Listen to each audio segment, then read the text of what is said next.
What's up? Yo. July 15th, 1976, Chowchilla, California. A day that the town would like to forget forever, yet remains a part of its history. At around 4 p.m., school bus driver Ed Ray was driving 26 students of Dairyland Elementary School home from a summer class trip to the Chowchilla Fairground swimming pool. Ray was described as a humble rancher with a humble day job. Stocky, about 55 years old, a guy you would not want to pick a fight with, a guy who works with his hands and doesn't talk much. On this particular day, Ed's bus was rowdy, but the kids all loved him for his patience and reliability. The kids were all loud and excited after just having spent the afternoon swimming. Some of them were even singing, but when the bus turns onto Avenue 21, Ray sees a white Dodge van blocking the road with its door open. He tries to weave around the empty van when a guy in overalls with a pantyhose covering his face jumps out in front of the bus with a revolver.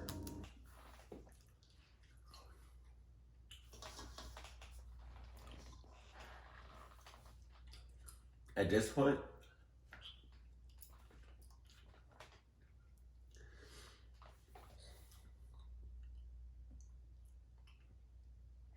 I can already see myself in that situation. Like, the kids see the cluck shit that's going on. I see the cluck shit that's going on. Dude in the middle of the road, whole ass gun. The kids look at me talking about something. So, what you gonna do? I turn back. What I'm gonna do? What I'm gonna do? Yeah, Mr. Bus Driver, what you gonna do? What you gonna do? He not gonna do nothing. He not gonna. Oh, I'm not gonna do nothing? No, you're not gonna do nothing. No. You're no simp, soft, ugly ass. Oh, yeah? Yeah. Oh, yeah? Yeah. Oh, yeah? Yeah.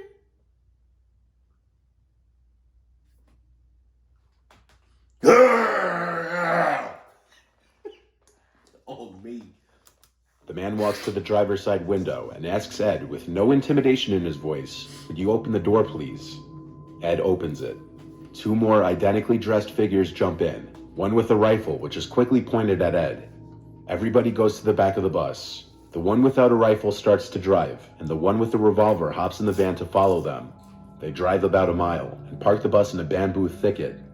The entire ride was apparently so silent that it added to the pure horror of it. The bus was hidden near the Chowchilla River, and 12 kids were ushered into the white van that was following the bus. Ray and the other 14 kids got into the back of the second van that was waiting at the location, this one green.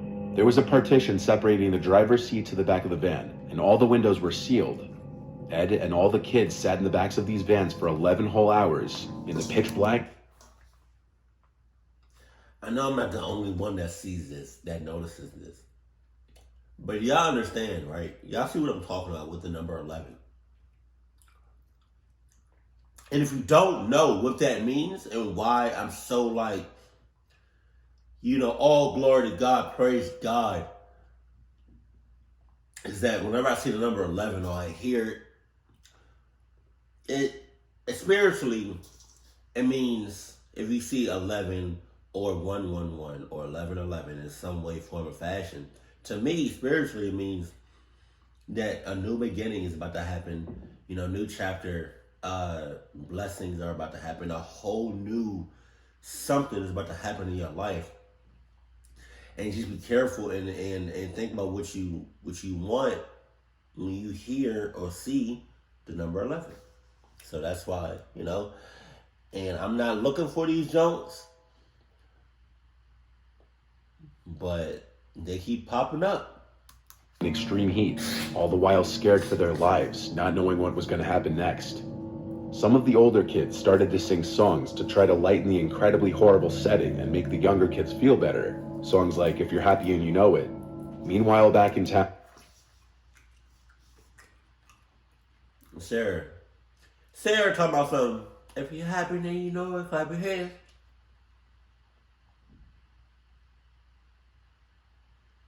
I said, if you're happy, then you know it. Clap your hands. Igga. If you're happy and you know it, clap your mother hands.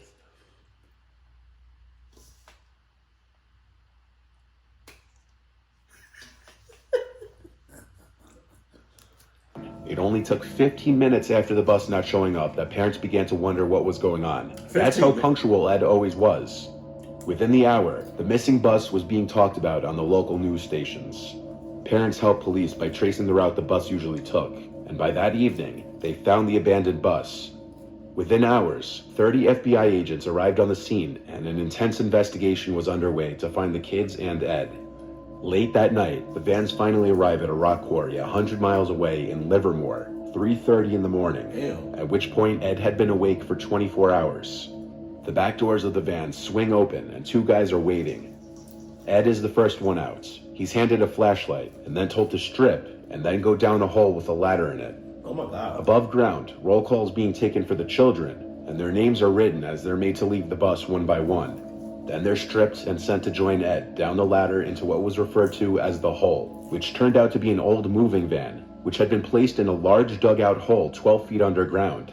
Ed immediately worried that the ceiling would cave in or that they'd suffocate. However, there were two air shafts, hoses that ran above ground to a tree. There were also some mattresses on the ground and a pathetic amount of necessities.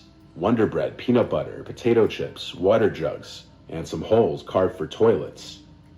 After all the kids were inside, one of the captors said, "We'll be back for you." Then a steel plate slid over the entrance and was weighted down by something. They of course begged to be let out, and many of the younger children screamed. Then they heard repeated thumps on top of the van. They couldn't see it, but their captors were shoveling dirt on top of the van, burying them alive. Damn. Panic ensued in the trailer when it was realized what was happening. Ed tried his best to keep everybody calm. Ed and Michael Marshall, the oldest kid in the group, who was 14, started to push at the lid to try and open it, but it was pointless. So by now, Ed instructed everyone to eat and get some rest. 12 hours later, the food was all already consumed, and the ventilation system that was keeping the van cool stopped working, and the hot July air started to fill the tight space. On top of that, the roof of the van started to cave in, and Ed knew time was very limited. The survivors, now adults, recount that around this time, as the walls and ceiling of the van were caving in and there was no food left, that they were starting to realize they wouldn't likely make it out of this alive. Ed and Michael started to pile up the mattresses in the trailer to get to the roof, which had been covered with a heavy sheet of metal and weighted down with two 100-pound industrial batteries. After hours of effort, Ray and Michael wedged the lid open with a piece of wood and moved the batteries. They then dug away the remainder of the debris blocking the entrance. 16 hours after they had entered the van, the group emerged and walked to the quarry's guard shack, where a security guard called the police. Ed and the children were brought to a nearby jail, where they were fed and interviewed by police. So the captors were three men, Frederick Newall Woods, Wow. James Schoenfeld, and his brother Richard. Frederick's family owned the quarry that the van was buried at. The three men were finding themselves in financial struggles, so they planned to hijack the bus and demand a $5 million ransom to release the group. The men would flee when they saw the group escaped though, but they were found after a 2-week manhunt. They were found guilty and sentenced to life with the possibility of parole. Oh my God. Richard Schoenfeld was released. Wow. That, oh my God. Are you dead ass? I don't mean to play the race card, but like, let it have been like any other race, especially like me.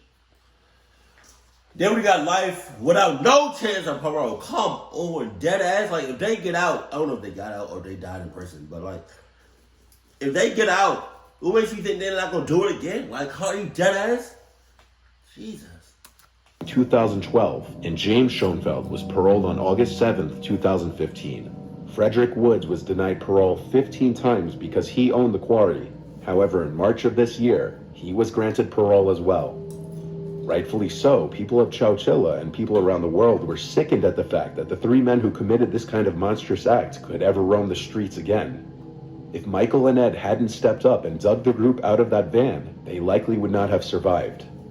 Ed Ray died at 91 in May 17th of 2012, but he is still to this day remembered as a hero. What you just heard may perhaps be the most well-known near tragedy to happen to a school bus full of children. However, it's a big world, and there are unfortunately many other horrific events that don't end up on the news. Then 14-year-old Donald, who wished to have his last name left out, was a student at a high school in Virginia and a member of the school's band. The bus driver's name was Robert, but everyone called him Bob. Like Ed Ray, he also seemed to enjoy his job and enjoy... What? That's sus. I'm not gonna lie, that's sus. That has nothing to do with your name at all. That's not nothing. That's not your middle or your last name. What? Robert? But people call you Bob. That's like, my name is Marcus, but people call me Alex. No, nah. The company of the students he drove, albeit these students were a little older. On October 20th of 1995, Bob was driving a class of band students to and from their field trip. Donald was in this bus. The festival they went to ended late at night, around 10. And the drive back to the school where the students would be dropped off was a 45-minute drive away. God damn. The bus was on Route 58, a highway that runs through Virginia. Given the rural setting, there were basically no other cars on the road. But even when one car was relatively close to the back of the bus, it wasn't any cause for alarm at first. But when the car would start to tailgate the bus, instead of simply going around it, especially when the bus and the car were the only vehicles in sight, the students near the back of the bus started to realize and discuss amongst themselves how strange it was.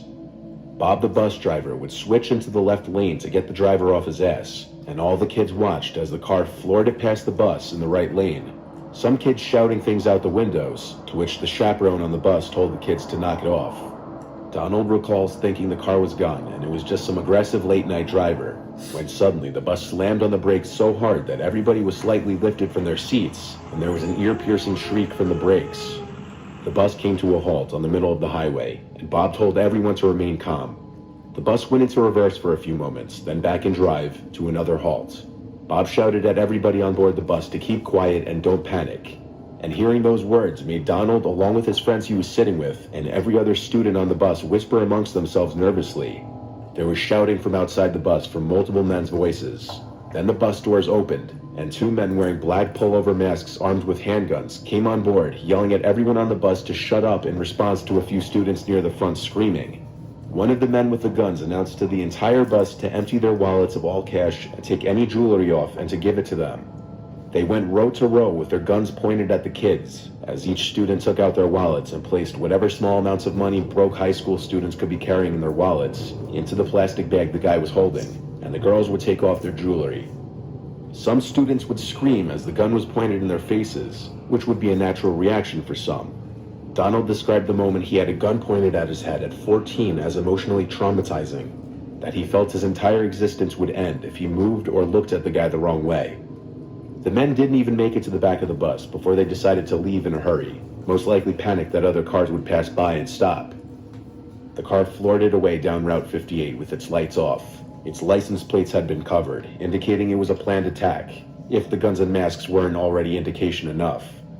Everyone on board made it home okay, just most of the students, as well as Bob and the chaperone, had been robbed.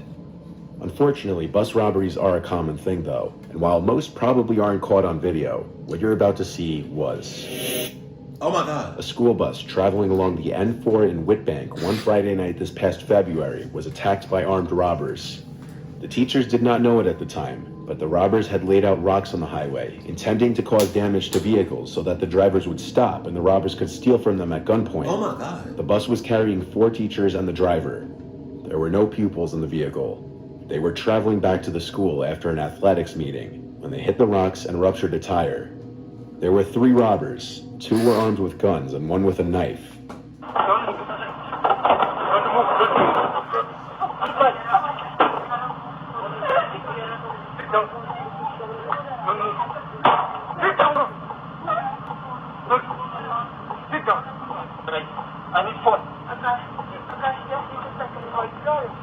Give me a phone. Why? Give me a phone. Where is that your car? The assailants stole cell phones, cash, jewelry, and a smartwatch. Oh my God. The bus driver was hit in the face with a gun and sustained a minor jaw injury, but that was the only injury. The robbers then fled the scene, and eventually a tow truck later pulled over to assist. One of the teachers borrowed the tow truck driver's phone and called her fiancé, who notified the authorities. Police soon arrived, and an investigation began. The robbers have still not been identified. Since buses can carry a lot of people, depending on the intent of the people looking to target them, they may see extra dollar signs just based on the amount of people on board alone. Even though you don't often hear about these things happening on the news, they do happen. In such situations where people are armed with guns, it's always best to just comply with their orders.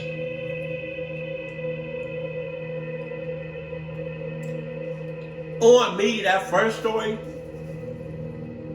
I would have ducked, but still ran him over. Cause what? Oh my! It's a big ass bus up against one person with a gun. Well, you know, I probably would have told everybody to including myself. I would have told everybody to duck. Yeah, I would have just ran over him. No.